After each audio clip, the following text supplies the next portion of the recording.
Welcome to the first March for Science New York City Get Out the Vote panel in our series. For those of you who are just joining, my name is Ingrid. I'm the co-chair of March for Science New York City and a PhD candidate at NYU in chemical engineering. And really excited to see all of you joining us today for our first panel again in the series. For those of you who are new, I'm going to do a brief introduction to March for Science, the city chapter, and what this whole series is about, and then we'll get right into it with our lovely panelists for tonight. Okay, so for those of you who are new to the party, March for Science started in 2017, and really what our goal is to provide a nonpartisan platform to advocate for science. In the city, we've boiled that down to three main things in our mission: to advocate for the open access of scientific information, to advocate for use of science for the common good, and also to use science to protect human and environmental rights. And our motto really comes down to the phrase educate to empower. So we're kind of in the intersection of STEM outreach and advocacy. So what we try to do is bridge the gap between the activist world and the academic world. And this year, what that means for everyone who can is to vote, right? So whether it's your local elections or this year we have the big presidential elections coming up, we really want to encourage participation, and participation that stands for evidence-based policy and science, really. And tonight we're going to get into really what that means as to set the tone for the rest of the panels in the series. Okay, without further ado, I'd like to introduce real quick and give our panelists a chance to introduce themselves. Tonight we're joined by Dr. Yvette Seeger, Amanda Acosta-Ruiz, and Dr. Dalal Najib. I'll hand it over to you three. Maybe Yvette, do you want to go first and tell us a little bit about yourself? Sure. So my name is Yvette Seeger. My role is I'm the Director of Science Policy at the Federation of American Societies for Experimental Biology, or FASEB. And I've been in this role for a little over 7 years. And so in that role, I oversee our pretty extensive science policy portfolio.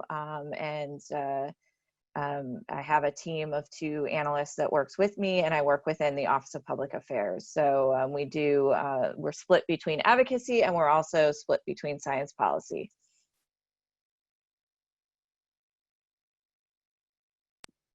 I guess I'll go next.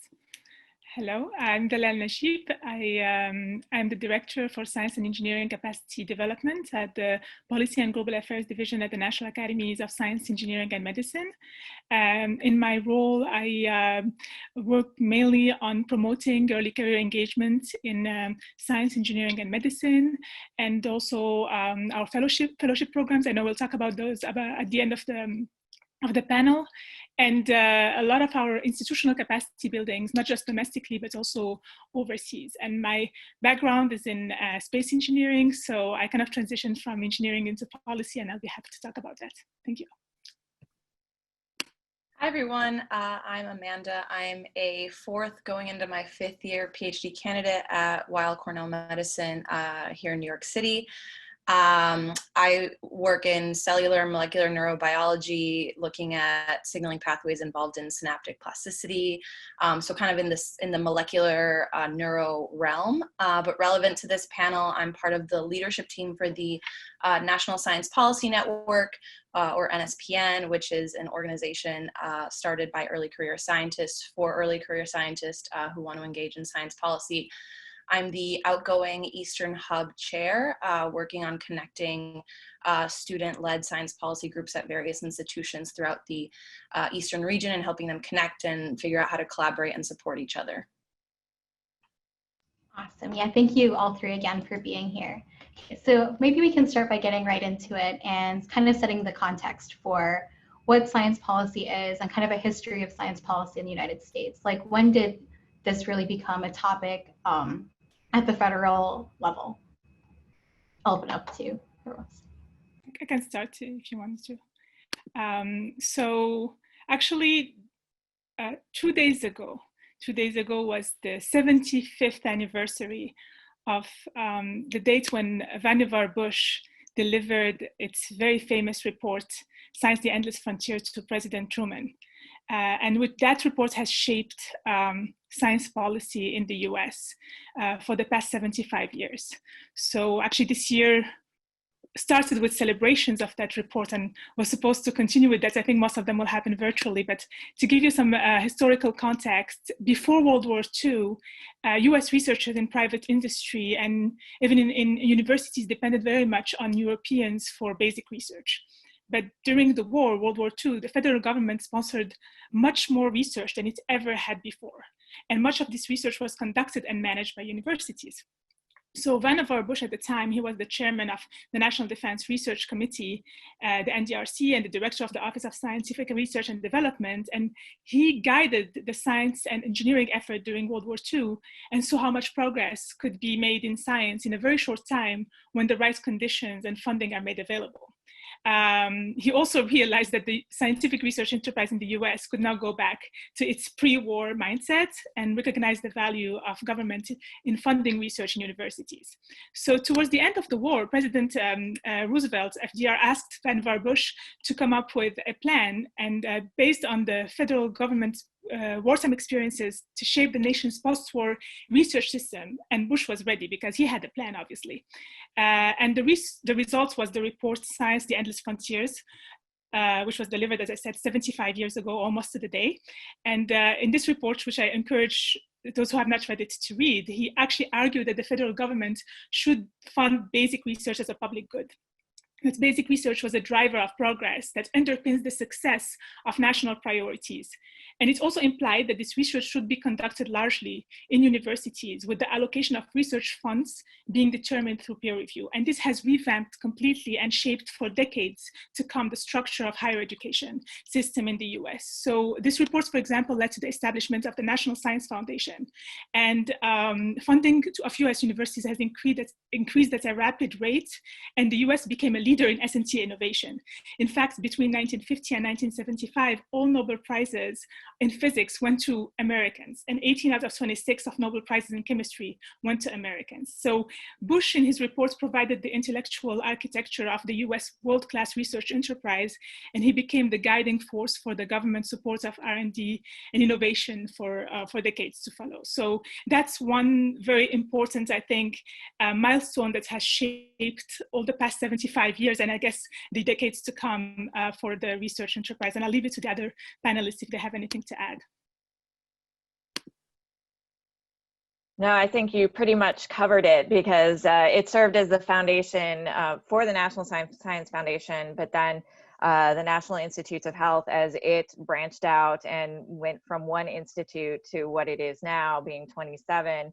I think anyone who works in policy, I agree wholeheartedly, read The Endless Frontier. It's still very relevant 75 years later. I see that there was a question/comment about sharing the report. All you have to do is Google Vannevar Bush and Endless Frontier and you'll get it. It is, I think it's the constitution of science policy. It has lasted and endured, and the concept is one that other nations try to emulate, so. Yeah, thanks. We'll also be, I should have mentioned before, sending out follow-up emails, so we'll gladly include the link to the report there as well for whoever wants to read it. Yeah, so it seems like, yeah, the Endless Frontier report really set the stage like for how science policy should be guided from the get-go, right? And we've seen like this investment in science over time that Dalal had very eloquently wrapped up, like kind of like the highlights of what this has led for the US in terms of developing science and tech. But how does it, I'm curious, I think, like how local state governments play a role in breaking down, kind of like we have these like large federal agencies like NSF, NIH, EPA, and kind of the role that local institutions like universities play aside from like getting funding for use for graduate students, stuff like that.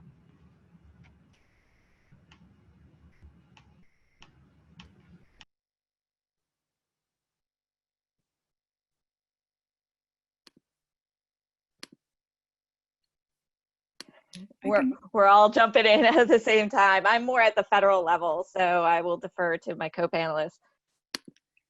I'm also working more on the federal international level, but I think there was a transition towards, I think, the 80s and 90s where more funding from NSF was going to the state level to promote science and engineering and R&D at the state level.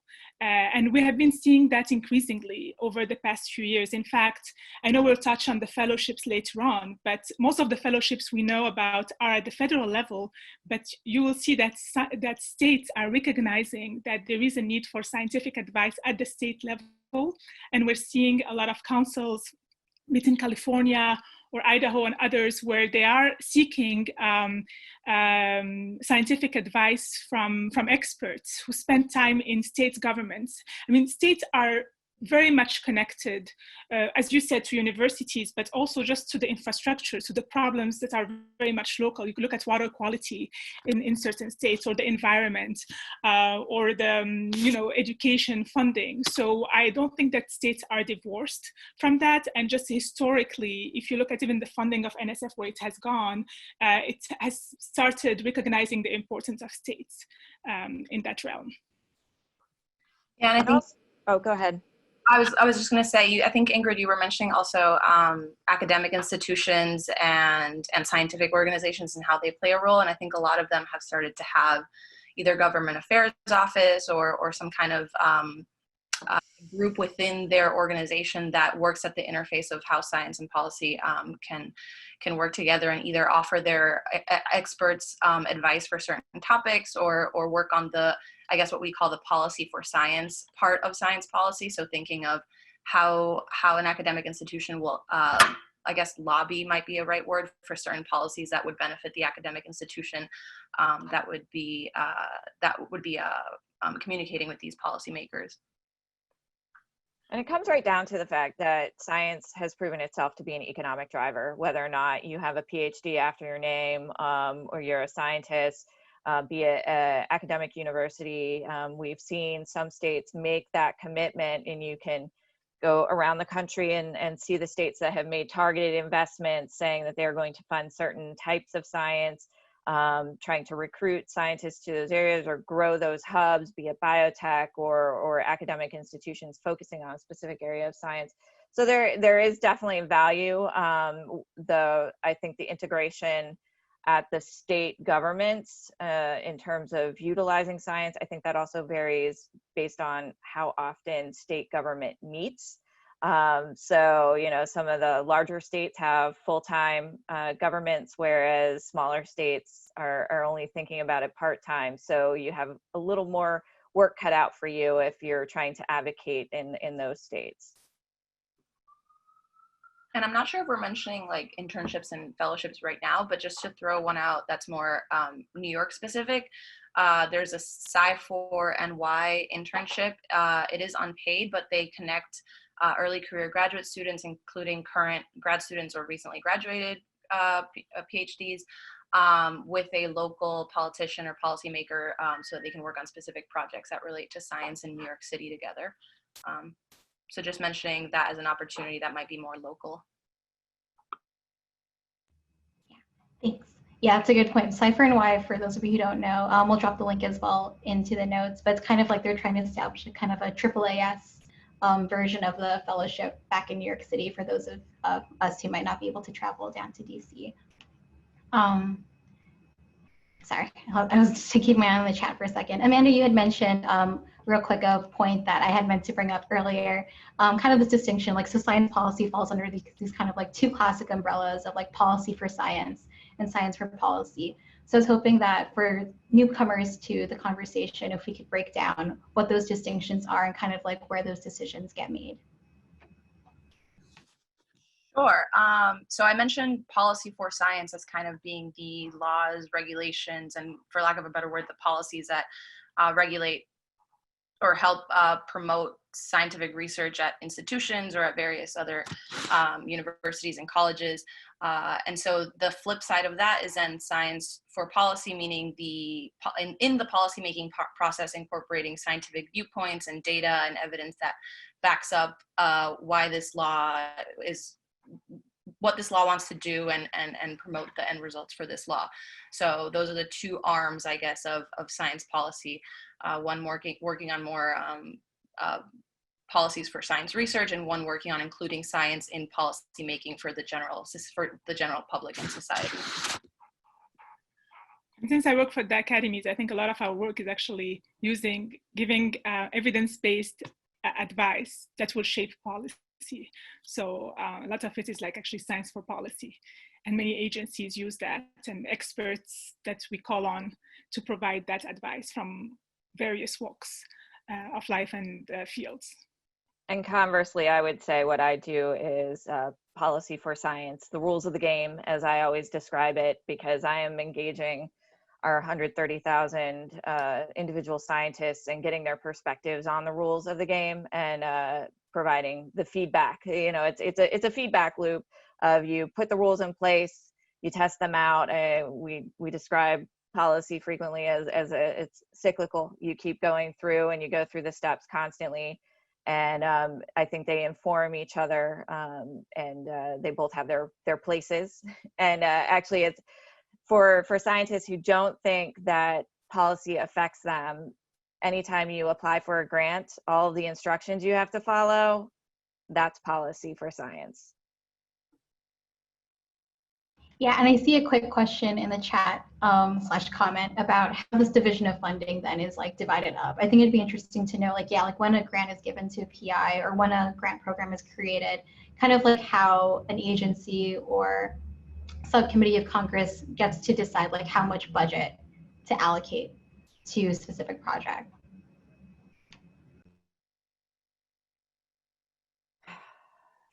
How much time do we have?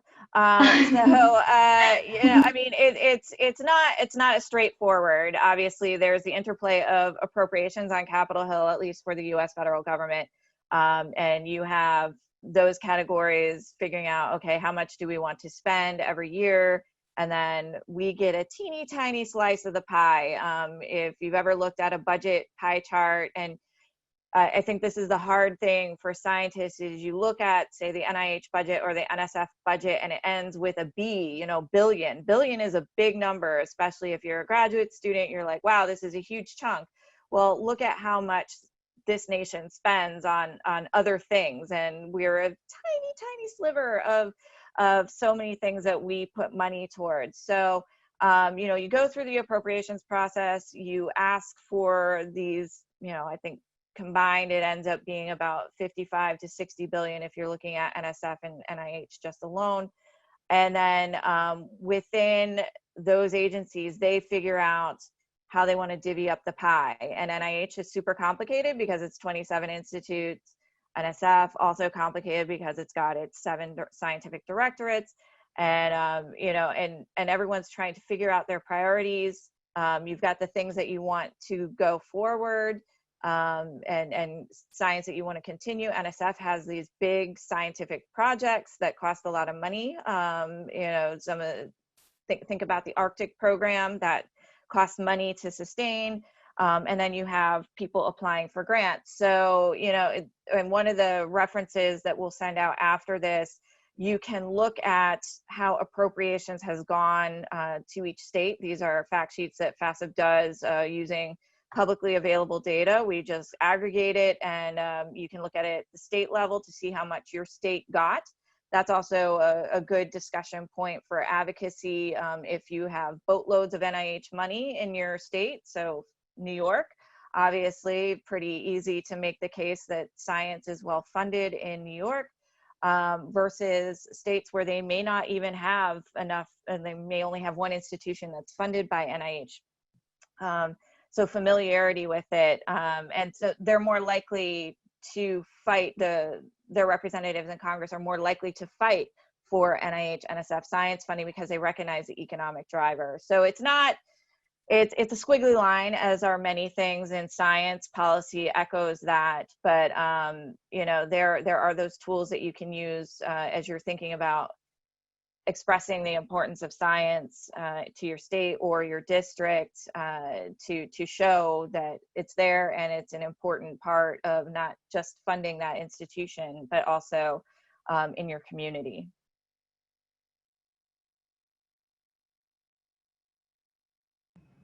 Yeah, thanks, Yvette. I see we have a question too. I think, yeah, when it comes to talking about science funding, a lot of us have misunderstanding of like breaking it up among like different divisions and projects, but around a lot of recent discussion, especially around diversity inclusion, like how inclusivity is built into these programs. Someone in the audience had a comment about having a minimum percentage of participants from different backgrounds, including them. I know like from personal experience, like applying for NSF grants, there's always this clause for like broader impacts, kind of like always ensuring that your work is tied back to society, which of course March for Science stands for and I stand for very dearly, and also bringing the educational component back to the research. So curious how those things are built into maybe like the review process and the allocation process.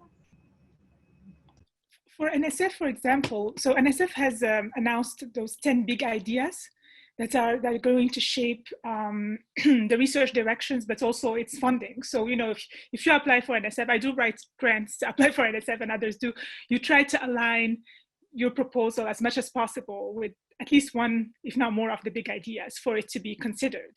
And one of the big ideas is include, which basically looks into increasing representation and diversity. And NSF is not the only participating agency. In fact, I think there are 7 others.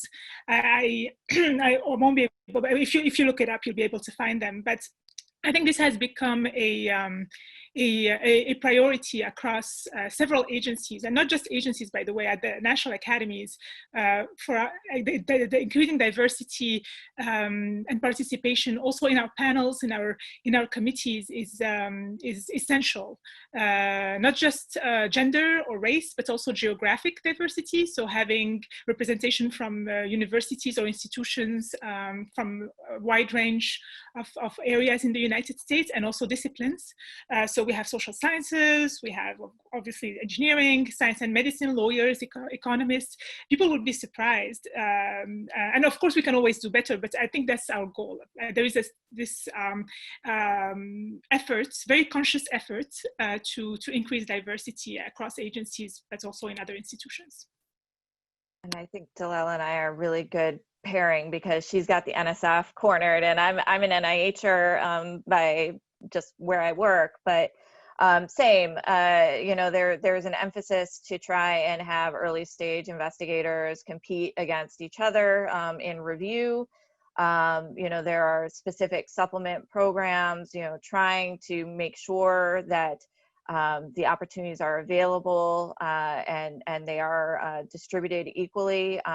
There is a lot more program evaluation of, you know, not just diversity focused programs, but also just general trends in a funding program. And I will give a shout out to one of my favorite institutes at NIH, NIGMS, Institute of General Medical Sciences.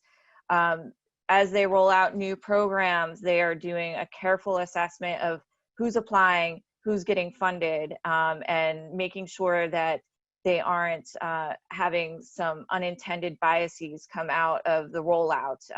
And also Center for Scientific Review is exploring different ways of administering peer review so that you know, you're not having your implicit bias going into where an individual works based on where they were trained, name, so that you are just judging what we hope everyone is judging the science for the science, the quality of the science in peer review. So there is definitely a lot of attention. There can always be more.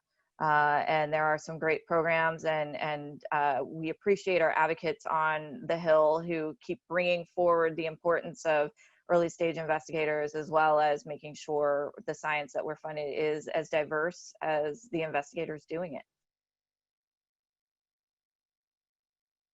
Yeah, definitely. I feel like I'm learning so much too, just from hearing all the different names of all the NIH divisions that I didn't know about until this conversation.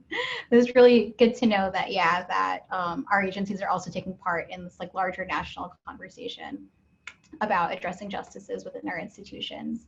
Dalal and Yvette, you had mentioned, Yvette, you kind of mentioned like STEM as like an economic driver, and then also Dalal bringing like this geographic like diversity back into science. And I think you have like a really interesting background because you work a lot with like international relations, which I think could be really interesting to touch on, like beyond just STEM, like at the domestic level, like what role science, like kind of like what science diplomacy is, and like what role science and tech play in foreign policy?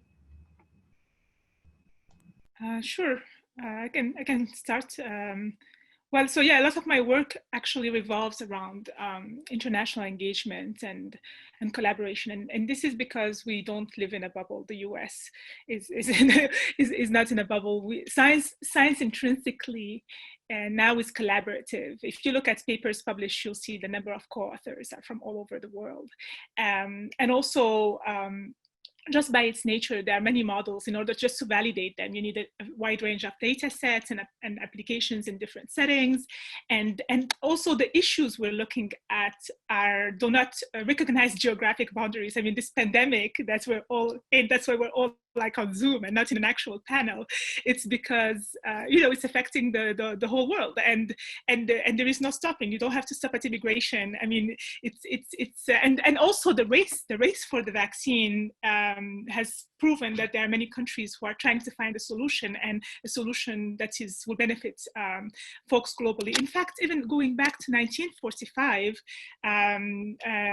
Vannevar Bush has realized that the US at the time was well positioned to take the lead in the global scientific enterprise. He also foresaw the international nature of scientific collaboration and prompted the government to support conferences, to exchange knowledge, and have that flow of knowledge between different nations. And the US investment in R&D has inspired many nations to do the same, by the way. I mean, for many decades, the US has been looked up to as a model, and many countries have emulated the US model. But now we're also not the only player in the field. So we also need other countries' expertise in order to solve these issues. I think I heard this, well, it's not an exact quote, but it's by Senator Cory Gardner from Colorado. He said the US is like being a really good football team or soccer team, whichever one you prefer, that is now playing in a league that has gotten much better, with much better teams. So now we just can't afford, we need others, and they need us at the same manner. So science has to be collaborative, and also this doesn't just mean north collaborations, right? We're not just looking at us working with Europe. I'm a big advocate for international development and for north-south collaborations and south-south collaborations. I think many scientists in different countries have a lot to bring to the table, just because of the context and the environment in which they're conducting research. The research questions that they're considering can be different if you're looking at it in Congo, in Morocco, in India, or in the US, right? If you're looking at water resources management, if you're looking at, there are some really good desalination projects in the Gulf.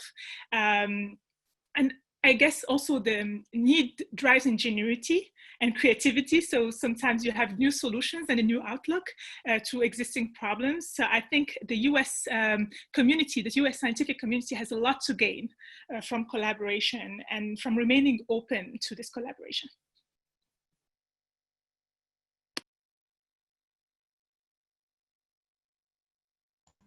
Yeah, I definitely agree. Are there policies? I know that recently, right, we've come back to like kind of like the words of Endless Frontier. There's this new Endless Frontier Act, which I forget which senators have put in place, but essentially kind of shifting this NSF focus, from the way I understood it, from basic research to kind of like this R&D commercialization aspect.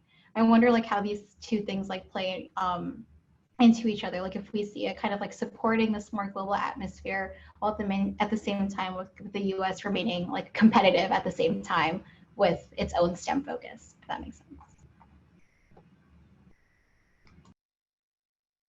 Is your question about the relationship with industry, or are you talking about how to balance collaboration and competitiveness? I'm not sure I got your question. Maybe more the second question, more the second one.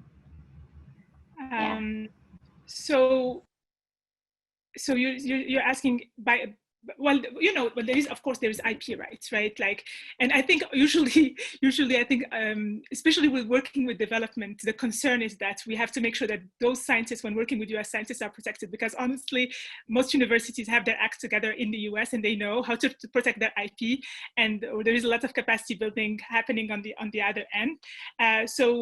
Sure, I mean, I think by a way to protect ourselves is not by undermining others, but by staying ahead of the game, by continuing to invest in R&D and in our infrastructure. Of course, there are security concerns, and we have to make sure that the intellectual property is protected. I know there were many concerns recently raised when it comes to China, and I think some of them, I mean, there have been measures that have been introduced, but you cannot stop the advance of other countries, and there are some projects which are intrinsically global, like the International Space Station, for example. That's something that not a single country can do alone, but sure, that's the purpose of policy, is to also introduce regulations that make sure that the IP is protected. But we will stay ahead of the game by continuing to invest in R&D and supporting research in the US and supporting the US research community. Yeah, for sure. And I feel like, yeah, I'm going to bring the conversation now. I think that's a good bridge down to advocacy, right? Like supporting like science policy where we can at our local level. There's been a lot of questions in the chat about this as well. So I want to give the floor to, And just one thing, because you mentioned science diplomacy, and I haven't addressed this, because I think that's another facet of US soft power. US has been attracting a lot of international students who have been the backbone of the research enterprise. I mean, I think over 30% of the Nobel Prize winners are foreign-born. That speaks a lot to that. And also the US has been promoting science in other countries. We had the US Science Invoice program I don't know if we still have it, but we had it at I think it was announced in 2009, 2010. It has really helped polish the image of the United States and build bridges of mutual understanding through science, which is an apolitical tool. So, usually, it helps transcend divides, cultural divides, religious divides, and scientists speak the same language. You put mathematicians in the same room, they can be from, Egypt or Iran or the US or France, and they'll be able to talk about or try to resolve the same problem. And I think that's the power of science, and that can help diplomacy, advanced diplomacy. So that's another advantage of collaboration that goes beyond just getting research done, but also promotes US diplomacy and also ultimately its national security. Yeah, definitely. I love that. I feel like it's so important to highlight that, right? What science really is. It's like a framework and toolkit for like solving issues that as a whole planet we are facing, but from different cultural perspectives, different geographic perspectives. And really what it is like is an opportunity to collaborate and still kind of build each other up while still also, oh, sorry, I was gonna call, but still keep building each other up. I think that's a really important point to make. Yeah, so we have a couple of minutes left before we open the floor to questions, but I wanted to focus then on making sure that then like the scientific voice within the political climate is really heard. And Amanda, I know that through our own experience working together, that through National Science Policy Network, you've been able to really advocate and really give scientists a toolkit for advocating. And I know that for the three of you within your careers, that's been a major goal, but a lot of questions in the chat. And I think what a lot of people would want to hear is like how really anyone can advocate for science, what it means to like call your reps, all of that.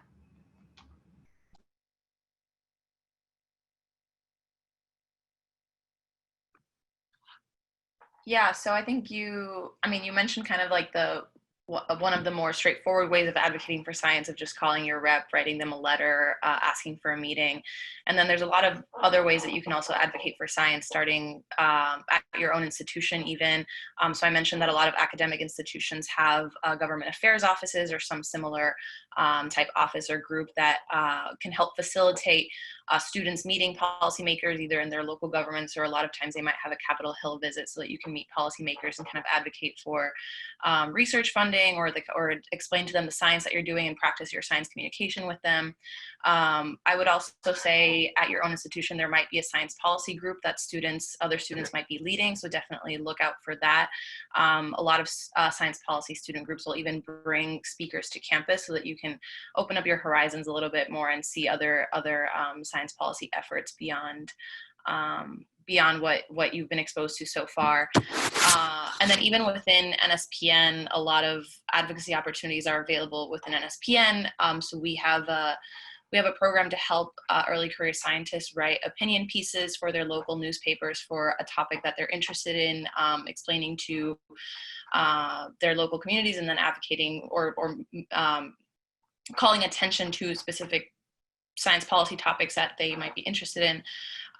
There's also our partnership with the Journal of Science Policy and Governance. If anybody's interested in writing a white paper about a science or science policy topic of choice, that via the editing process and can get published in the Journal of Science and Policy and Governance, that's JSPG. And I'll also mention that we just launched a SciPol Scholars. So that's a combination boot camp, 5-week boot camp, a couple hours a week, and then an opportunity to do a paid internship with a science policy organization, including the Federation of American Scientists and the National Governors Association, and of course AAAS as well. So that's a little bit more of like a very hands-on way to do science policy if you want to, if you're thinking of starting to get involved in that way as an early career scientist.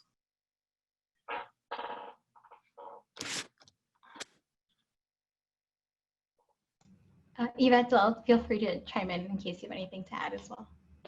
Yeah, I mean, of course, over 16 years of working in policy, I was that bright-eyed, bushy-tailed graduate student that went up to Capitol Hill and was really inspired. One thing I want to impart on everyone is you can go to a Capitol Hill day, but the work is at home. The work is constantly engaging your community. Actually, at this point, I find it less exciting to go to Capitol Hill, and I consider the NIH campus to be my Capitol Hill in policy. Like, I love working with the agency staff and bringing forward the problems that our scientists highlight and try to figure out a way that we can work together. So don't think that you have to come to Washington. I mean, Washington is great, although it's raining right now. But you don't have to come to Washington to do policy or advocacy. You can actually do a lot at home. I was fortunate to do my PhD at Cold Spring Harbor Lab, so a soft money institution, and in a fairly wealthy part of Long Island. And so explaining to our neighbors why the lights were always on, because science doesn't sleep, and engaging in what we were working on, having them understand. One of the pieces that FASB advocates a lot for is the humane use of animals in research. Explaining that, don't be afraid of what you do in your science just because other people might not necessarily understand it. It is part of our job as scientists to be educators and make sure people understand. So FASB continually has resources to help scientists engage in these conversations, because we realize it's different than presenting a poster or a scientific talk, but there's a lot that you can do at home without ever having to travel to DC.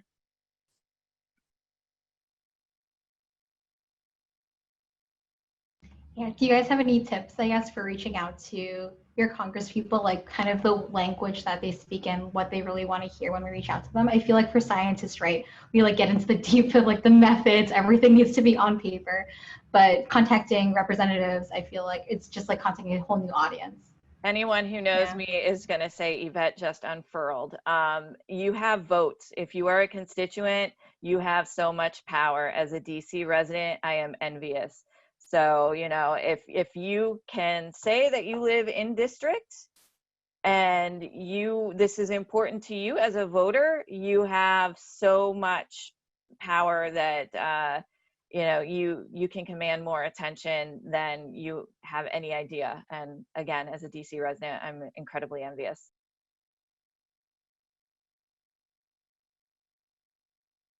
Yeah, I can't stress that enough. Today's the New Jersey primary, which is my home state. So if anyone here is from New Jersey, I really hope that you went out and voted today or mailed in your ballot. But okay, we're coming up on the 20-minute mark. I'm going to open the floor up to questions in a second. But before I do, I wanted to make sure if there's anything that the three of you wanted to get across to the audience when it comes to science policy, kind of the key takeaway. I feel like we just kind of went through it like really vote to get to. Otherwise, we can open up the floor to questions. Yeah, of course. Well, I was just looking at the questions here, and I think that's a good follow-up to Yvette, but I see someone asked about how feasible is it to develop a career in science and also nurture a close relationship with science policy, and is it more effective to choose one career path? And that's, I think that's a very interesting question, because right now, especially as we talk about science policy and we talk about all the fellowships that are out there, and there's so many of them. I think we shared some resources with you that you'll share broadly for people to get into science policy through these fellowships and make a career move from science or academia into policy. This is what I've done, and it was a great experience. But I just want to say that because of this discourse around science policy and this conversation that has been ongoing, the field has matured, but also academia has paid attention to that. And now you don't have to necessarily make that choice. It's fine to make it. We need voices in the government. We need scientists to work there. We need science experts to become policymakers. But at the same time, we also need scientists to stay and conduct science and do scientific research. So if everybody just goes into policy, who's going to keep holding up the research enterprise? But we need scientists who are also policy savvy. So I think universities have revamped many of their programs to make them as interdisciplinary as possible, including social sciences, including policy. There are many science and technology policy certificates that programs in various universities where scientists could still take classes, learn how to write policy memos or how to communicate their ideas in a simple way. They can also design their PhD thesis from the get-go with a policy angle and involve policymakers in their dissertation committee. They can choose topics that do have policy impact, and they can also get involved. As you know, in our committees at the academies, we do call on experts, and these people are shaping policies. So when they sit in those committees and participate in those consensus studies, their voices are heard. So if they are proactive in seeking to serve in those avenues, I think they can continue doing really good science, cutting edge science, but being part of the policy conversation without having to make that choice of choosing either or. And a great way, and again, you're putting me back into my talking points. You know, it is, professional societies have these opportunities to engage in advocacy. I mean, obviously FASB is a collection of 28 scientific societies, but within each of those, there's usually an engagement on advocacy and policy at that specific scientific discipline, and then it comes up to the federation level. It's a whole different ballgame when you're trying to do a consensus statement of 28 scientific societies versus a group in a specific field, say molecular biology or genetics. You know, they can focus more on their specific areas. So you don't have to choose. And I would say, even though I've made a choice professionally to work in policy, you can go back even to my undergrad, because I actually double majored in politics and government and genetics. And so I am still a science enthusiast. I don't have to practice science to be enthusiastic about it. But being aware in the environment is not only going to help you as a science advocate, but it's going to help you professionally. You know, all politics is local. If you don't think you're going to have to politic within academia, you know, then I would like to know where you work, because that's interesting. Yeah, I think related to that, there's a lot of science policy programs out there for like early career scientists and late career scientists, kind of like at the graduate level. But there's a question about how PUIs, are primarily undergraduate institutions, can also advocate for science and get involved with policy.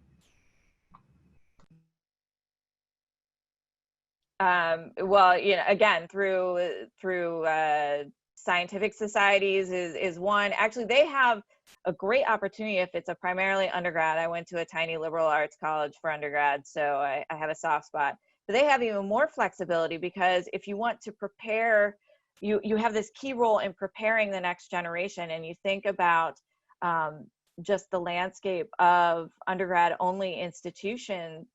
It's not driven by the research dollars that come through the agency. So it is a pure perspective on, we want to train the future of scientists, really do the training, as opposed to we have labs and you get the lab experience at an R1. So, you know, again, always work locally, especially the smaller universities. There might be more opportunities at the state and local level. But even those smaller universities are looking to have a presence in the state and federal government, you know, and working with the government relations offices. It's not as big of a machine as it would be for an R1 institution, but you know, all you have to do is say that you're interested in it, and usually the institution will follow. That was certainly my experience as a graduate student. No one else wanted to go to Capitol Hill, and I was like, sure, give me 20 pounds of materials about the lab and I'll go. You know, scientists love to have a voice, and if it happens to be a scientist doing the talking, that's even better, because you have street cred. So there are those opportunities. Yeah, and I'll also just quickly mention that we do have an undergraduate membership option for undergrads who want to take part in NSPN opportunities and activities. So all of our opportunities would be available to undergraduates. Granted, it might be more online, but that's available as well. Thanks. Yeah, I'm just scanning through the chat. Oh, someone asked to clarify what a PUI is. It's a primarily undergraduate institution. So institutions that typically, yeah, as it sounds, have most like liberal arts schools or schools like Cooper Union, if you're familiar, that have mostly undergraduates as their population, not so many grad students, maybe a couple master's students. Okay, keeping on, there's a couple more questions about academia, so I think we'll keep it within that realm. But a question from Summer Blanco is that there's been strong public demand to completely restructure local agencies, and kind of what current endeavors there are to maybe also correspondingly reimagine academia and moving away from this reformist framework to reimagine science as an institution. Kind of a broad question, I feel like. But I feel like it ties into, well, there was another question in the chat too about this idea of broader impacts and the burden it can also create on PIs sometimes to build strong outreach programs that require a great deal of expertise, like kind of sometimes outside of their science directly, but also education. And kind of reimagining funding these broader impact and outreach programs as alternative methods for maybe building stronger and like more lasting outreach programs tying back into diversity and inclusion. Well, yeah. Part of the answer, I don't have, this is a broad question, and I think it's the $1 million question. I mean, I wish we all had the answer to it, but part of the answer I think resides in really inter and transdisciplinarity. That has become really key, not just to innovation, but to effective teams and to effective research and to getting actual results and to reaching out to the public. When you talk about broader impacts, you know, I think the teams, if you're working on a very particular research question, and then you want to look at the impacts on the public or on society, I think you need to have social scientists in your team who would be able to speak to that as experts. You know, it's not just a box that you check. And honestly, I mean, on the reviewer side, there are also experts who are looking into that, so they really can see whether this is something that's solid part of your proposal or just, you know, trying to check a box like the mentoring plan you just just trying to check a box to make your proposal relevant. But ultimately, it really pays off. I think universities are also reshaping, and MIT has they've been going into that direction, but also Arizona State University and a few others, which are really reimagining the structure of departments that are truly interdisciplinary. And I think that's very refreshing to see. There is still a long way to go, but it's kind of challenges the students to kind of broaden their horizon and bring in new sets of expertise. So they're not just really, really good at one thing. I mean, that's still important, but they also understand why other disciplines are relevant and where they can come to be used, and when they can call on the expertise of their colleagues to bring them to their team. So I think that's really important. I think that's well said. I'm gonna go down the list of questions now, since I think we've covered the academia questions. There's a question earlier from Sanjay. If you could talk more about the measures that are used to measure the impact of policies for science. Sure, I can touch on it, and then others can jump in. But it depends on the program. But you can look at anytime you establish a new program, you should have the evaluation plan in place before you start it. My job prior to coming to FASA was as a program evaluator, and I was always shocked when I was brought in to meet with a client that they had the program that they finished and they wanted to do the evaluation afterwards. So there was always the okay, let's take a few steps back. We'll do the evaluation here, but then next time you go to develop a program, let's put a plan in place before you move forward. So, say you're looking at trying to engage in a specific area of science, or you're trying to bring in individuals with more diverse backgrounds into a specific field. You can think about the types of data points that you would collect. What type, who are your applicants? Who are your awardees? What were the outputs? Outputs are things that you can count. Think about what we do in science. It's usually papers. Where are they published? Did it lead to other follow-on papers? How many co-authors did they have? Where did their co-authors work? It all depends on the program, but you're trying to balance the stuff that you can count, which is very tangible as a program evaluator, but you also set up these analyses where you're looking for what did we get at? And some of the things that's hard about science to evaluate is that you have some of the immediate impacts, but overall science is a slow burn. You think about how long it takes to, just even in biology, which moves fairly quickly. I can't even imagine like geosciences when you're waiting on rocks. But, you think how quickly or slowly the science moves. And I think that's another advocacy point is that, and we have a great case here, why didn't 2 weeks of quarantine work for COVID? Because it takes a while, and viruses are wily. We didn't have 100% of people adhering to the same rules.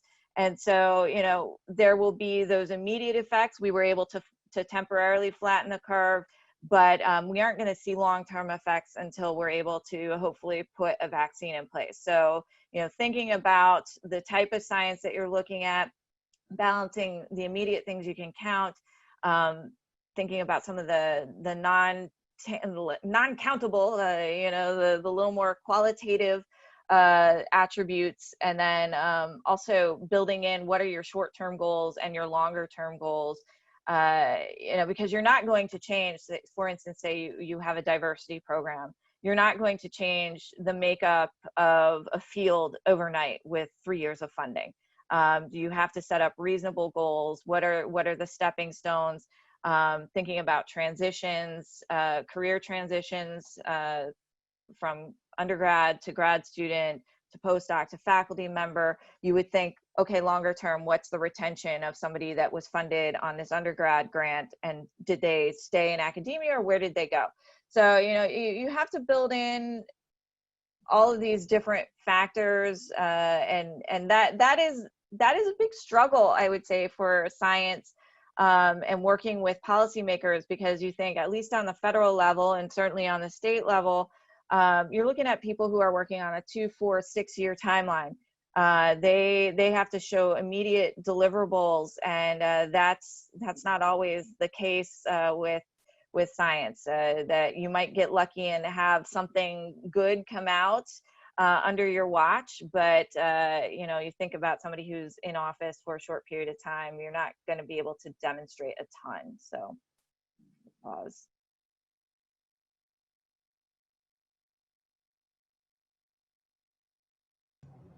Yeah. Thanks, Yvette.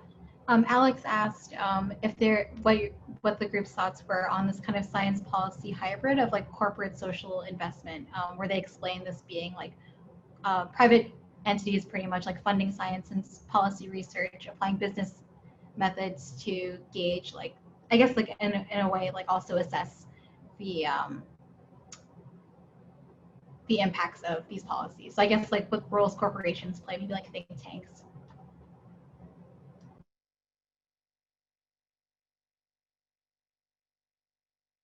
Having worked for a think tank, you know, I mean, they all have their place, but you know, nothing is going to replace sustainable federal funding for science. No one is going to be able to drop in like Hunger Games with a little parachute and say, here's your funding, you know, you're doing fine.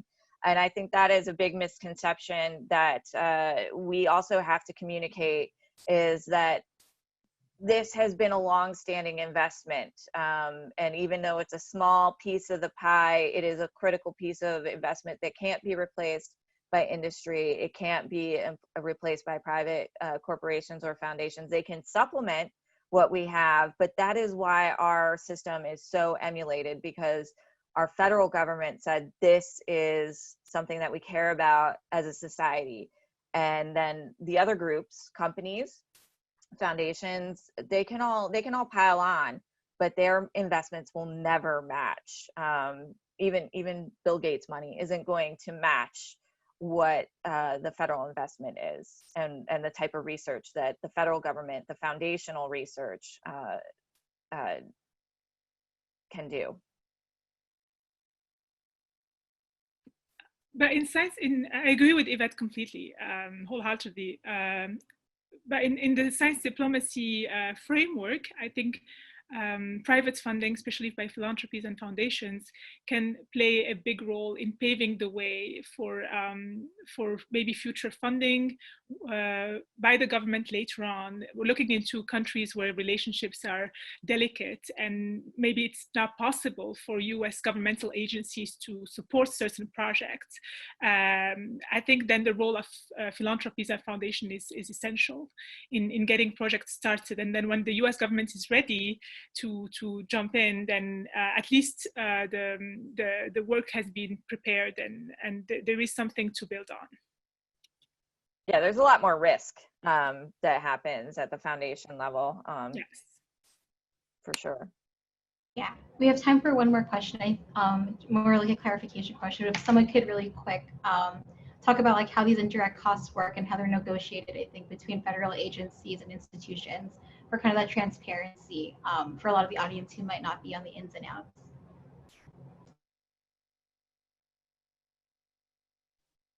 Are you guys going to make me take this one?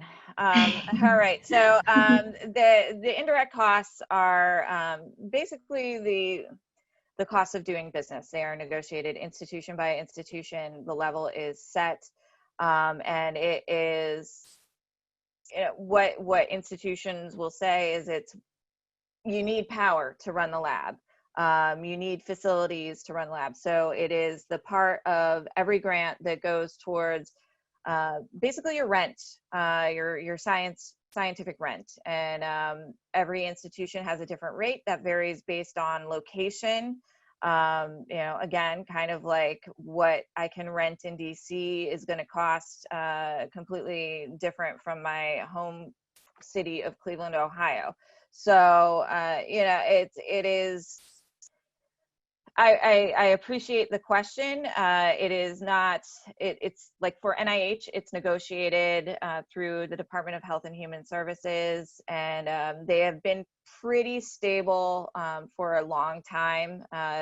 There is a rumor out there that they vary wildly year to year, but they have been pretty consistent in terms of the percentage of each grant from year to year, but it does vary based on where you are located.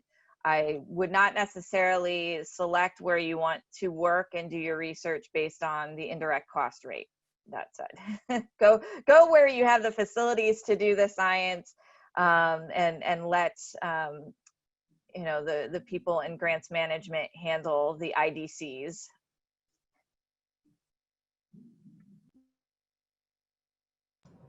Thanks, Yvette. Okay, we're just about to hit the hour, so I think we're out of time for questions. But real quick, I just wanted to wrap up and thank the three of you again for your time tonight and for walking us through a bit of the very complex world. I think the more I learn, like the more questions I have about science policy and its interactions with all these institutions, including academic ones, like where I'm currently at. Hopefully for the audience who's still in attendance, this was helpful for you to start getting thinking about science policy if you haven't before, or if you've been thinking about it for a while, some more questions like myself jogging your mind. Again, this is the first panel in the series. Next week, we'll be talking about healthcare policy with Adira Vargas, who is a community organizer based in New York City, and Dr. Stephanie Woolhandler, who is a healthcare policy analyst based at CUNY. Next week's panel will be, now that we kind of have this framework for how these things work with each other, really getting to the metrics of how to analyze different policies and what the data says about different topics, whether it's immigration, healthcare, climate change, and so on. So that's the end of tonight. I want to thank you guys again. Thank you everyone for coming. Yeah, hopefully this is helpful for you. Thank you for having us. Thank you for having us. Thank you.